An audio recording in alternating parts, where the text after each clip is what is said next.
welcome back to my channel. So for today's video, we are going to be talking about the Dior Backstage Cool Toned Eyeshadow Palette.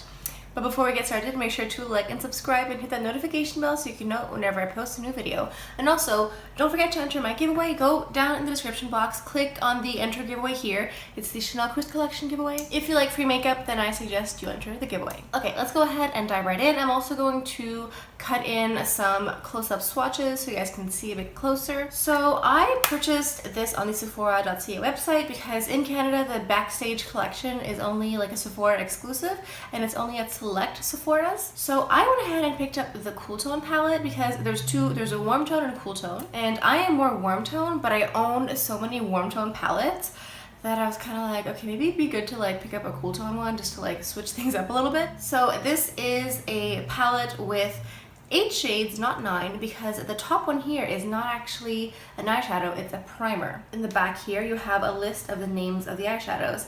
It doesn't bother me that there's no name like written underneath, it's just like in the back. That doesn't really bother me. I do kind of wish that there was a mirror here. As you can tell, there is no mirror, it's just plastic, like clear. Just to compare with like a regular Dior eyeshadow palette, like this is number 887 Thrill. This is like the 5 eyeshadow palette from the spring collection. Let's see how much these weigh. This is 10 grams and this is 3 grams. So obviously you get a lot more product in this than with this. But one thing I kind of like about this is that this feels nicer. Just like the case just feels like, oh, it's a mirror first of all, and just feels like sturdier. This almost feels like more flimsy in a way. I don't know, like, you know, like it doesn't feel like as like hardy and like sturdy as like this compact here. That being said, that's like just the outside packaging, it's not the actual product. So in today's video, I'm only going to review the palette. If you want to see some tutorials, which I'm sure you do, let me know down in the comments. I am wearing the palette today. If you want to see this look or another look, let me know down in the comments. So first of all, we have the eyeshadow primer. It just feels like a very soft concealer. It blends into the skin. It looks a bit darker in the pan. It doesn't have that much color, which is great. As a primer, I don't think it's my favorite eyeshadow primer. I personally prefer the NARS Pro Prime eyeshadow primer, the Urban Decay eyeshadow priming potion.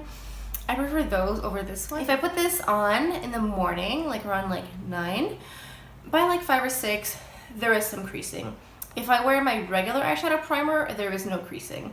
So it's fine for like a day's work, but if you want to keep it longer, then I kind of prefer like a real primer, but that's just me.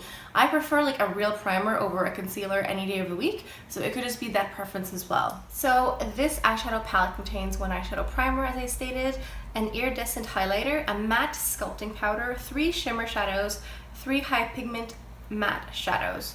So the matte sculpting powder, I think, is like their transition shade. So really you just end up having 4 mattes and 4 shimmers, which is pretty well balanced. I have to say that like the silver highlighter feels a bit more chunky than the other shimmer shades. I don't know if they mean highlighter as in like highlighter brow bone, highlighter like cheekbone, but it just feels like a little bit less smooth and creamy than the regular like highlighters, if that makes sense. Like in the regular eyeshadow palettes, they have lighter shades for highlighting or for whatever you want, and I feel like overall the texture of the shades I kind of prefer in this palette here. And like not only this one, but I also have Ruby. I think this is from Fall Collection. This one here. I think I have another one from like a couple years ago. This is from the Skyline Collection. These ones in general have like more of a creamy texture than the Backstage one. I'm not sure why. So even though this has more product, like by weight, than the regular Dior eyeshadow palettes, this one's actually cheaper. This one is 50, I think, or 59. This one's 59 and this one's 72. You definitely do feel the difference. Like I said, like with the actual packaging, it does feel cheaper in a way. So since Sephora is a younger demographic in general than like, let's say, a department store, maybe with the pricing they're trying to hit that younger demographic. And also like they have like, is it Bella Hadid, Gigi Hadid? One of the Hadids is part of the marketing campaign, so maybe they're trying to hit that like younger demographic. Let's talk about the shades. So I'm gonna go ahead and talk about the shades like go this way. So yeah, the primer, it's okay. It's not my favorite primer. I think it's kind of cute that they put a primer in with the palette, but personally speaking, I think I would prefer just a regular eyeshadow because as far as expiration goes for products, anything that is cream or liquid expires faster than a powder. So I think having a primer like this makes the expiration date accelerate much faster than if it was just powders. So the first shade is the Silver Highlighter, which is very pretty, but I feel like out of all the shimmer shades, this one to me for some reason felt much chalkier and chunkier than the other ones. One thing that's annoying with the primer is that whenever I close the palette and like toss it in my drawer and, you know, go on with my day, whenever I open it again, there's often like little specks of the eyeshadow, like the other eyeshadows that traveled into the primer. So as you can see here where the primer is, there's like little specks of eyeshadow, and normally when it's an eyeshadow you don't really notice, but with the primer you definitely do. So that's a thing that I've noticed. And the Ombre Sculpting Powder, I think it's just their fancy way of saying a transition shade. It's like words are hard.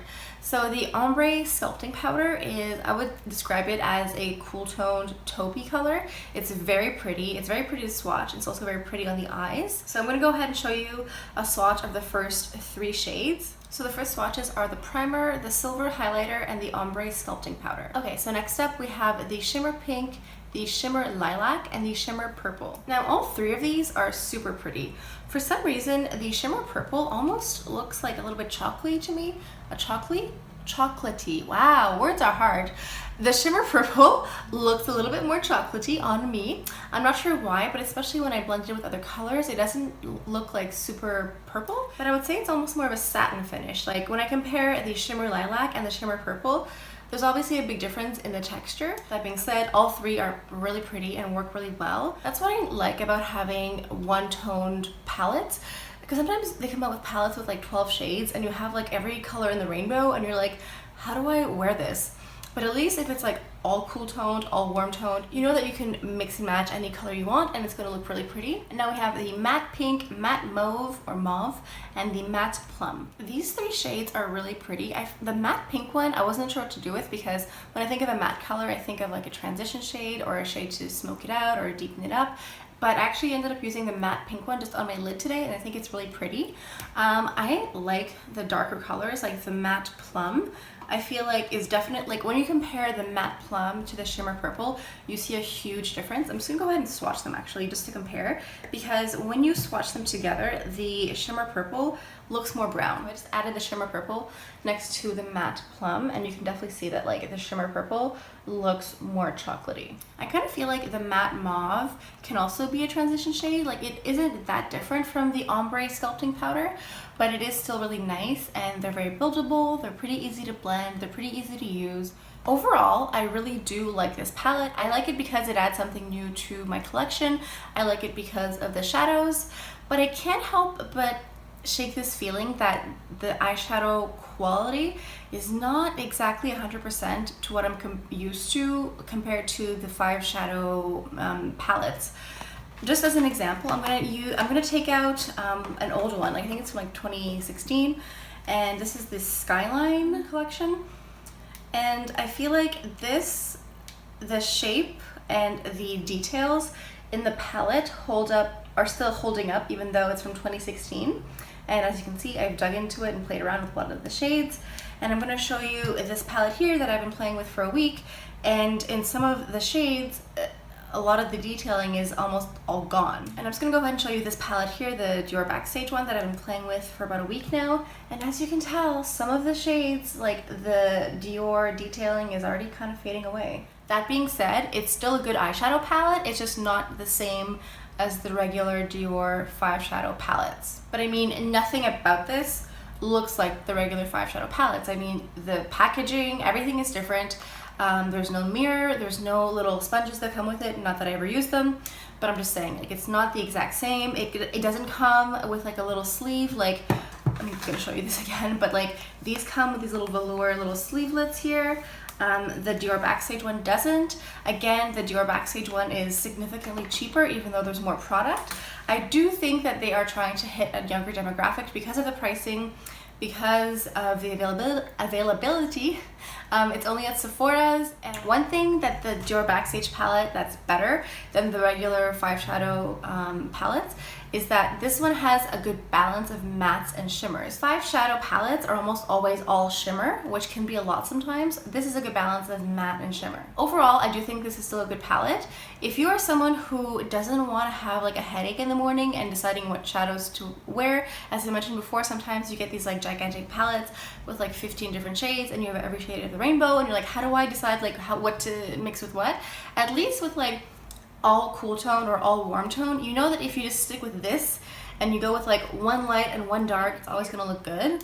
So yeah, I think this palette does have some pros and some cons. I think it's up to you to decide which ones outweigh which, because you know your own collection at home better than I do. So yeah, I hope you guys enjoyed today's video. I hope you enjoyed today's review. I hope it was informative. Let me know down in the comments, have you picked up this palette? Are you gonna pick up the cool tone one or the warm tone one? And let me know down in the comments which eyeshadow looks you wanna see next. So I think that's all I have for you guys for today. Thank you guys so much for stopping by. Make sure to enter the giveaway and also make sure to like and subscribe and hit the notification bell so you can know whenever I post a new video. So I think that's all I have for you guys for today. So I'll see you guys next time. Bye.